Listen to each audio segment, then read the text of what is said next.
Oven কেনার পর থেকে আমার ঘরে শুরু হয়ে গিয়েছে কেক বানাবে কবে, কেক বানাবে কবে, তোমার পা টিপে দিব, তোমার মাথা টিপে দিব, তাও তুমি আজকে আমাদের কেক বানিয়ে খাওয়াও না। তো বাচ্চাদের এরকম মিষ্টি মিষ্টি কথা আর আবদার ফেলতে না পেরে আমি আজকে চলেই আসলাম ওদের জন্য কেক বানাতে। হ্যালো এভরিওয়ান, আসসালামু আলাইকুম, welcome to my another blog. কোথায় ভাবলাম একটু নিজেকে পরিপাটি করে সাজুগুজু করে তারপর আমি আসব, কিন্তু না, বাচ্চাদের আবদারের কাছে আমার সেইটা ঢাকায় পড়ে গেল। তো আমি শুরু করে দিলাম ওদের জন্য কেক বানানো। এইদিকে আমার ভাগনা তো মহা খুশি কেক বানাতে দেখে, কারণ কেক ওর এত এত পছন্দ যে যত খায় তত ওর মন ভরেই না। তাই আমি যখন ব্যাটার রেডি করছিলাম ঠিক তখন থেকেই ও আঙ্গুল দিয়ে নিয়ে নিয়ে খাওয়া শুরু করে দিয়েছে আর বলতেছে যে মামনি অনেক মজা হয়েছে। তো এইদিকে আমার ব্যাটারটা রেডি হয়ে গেল আর আমি ওভেনটাকে 10 মিনিট আগেই প্রিহিট করে রেখেছিলাম। এখন আমি কেকের ব্যাটারটা মোল্ডের মধ্যে ঢেলে তারপর আমি ওভেনে দিয়ে দিব।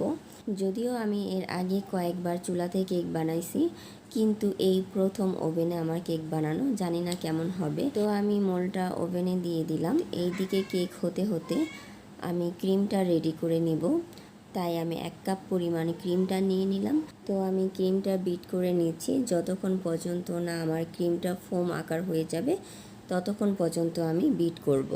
আর এই তো হয়ে গেল আমার কেক। কিন্তু আমার কেকটা যতটুকু ফুলেছিল বের করে ঠান্ডা করার পরে আমার কেকটা একেবারেই চুপসে গেছে, যেটা দেখে আমার মনটা পুরোপুরি নষ্ট হয়ে গিয়েছে। তো কি আর করা, ভাবছিলাম 2টা পিস করা যাবে, কিন্তু এখন দেখছি না, 2টো পিসও করা যাবে না। তাই আমি ওভাবেই এটার উপর ক্রিমগুলো লাগিয়ে নিচ্ছি।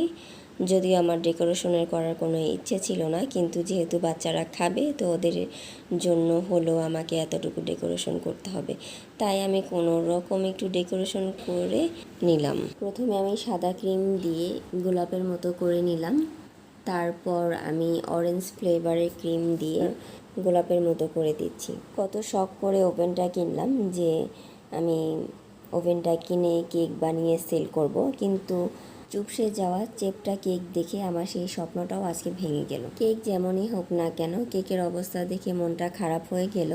ওদের এইভাবে মজা নিয়ে খাওয়া দেখে আমার মনটা একেবারেই ভালো হয়ে গিয়েছে। আর এইদিকে আমার কেক ডেকোরেশন একেবারেই শেষ হয়ে গিয়েছে। আর দেখেন তো কেকের উপর এই লেখাটা আপনারা বুঝতে পারেন কিনা। অবশ্যই এই লেখাটা বুঝতে হলে আপনাদেরকে চীনের ভাষাটা শিখতে হবে। যাই হোক, ওভেনের প্রথম কেক বানানোর অভিজ্ঞতা খারাপ হলেও টেস্টটা কিন্তু একেবারেই খারাপ হয়নি, অনেক মজা হয়েছে।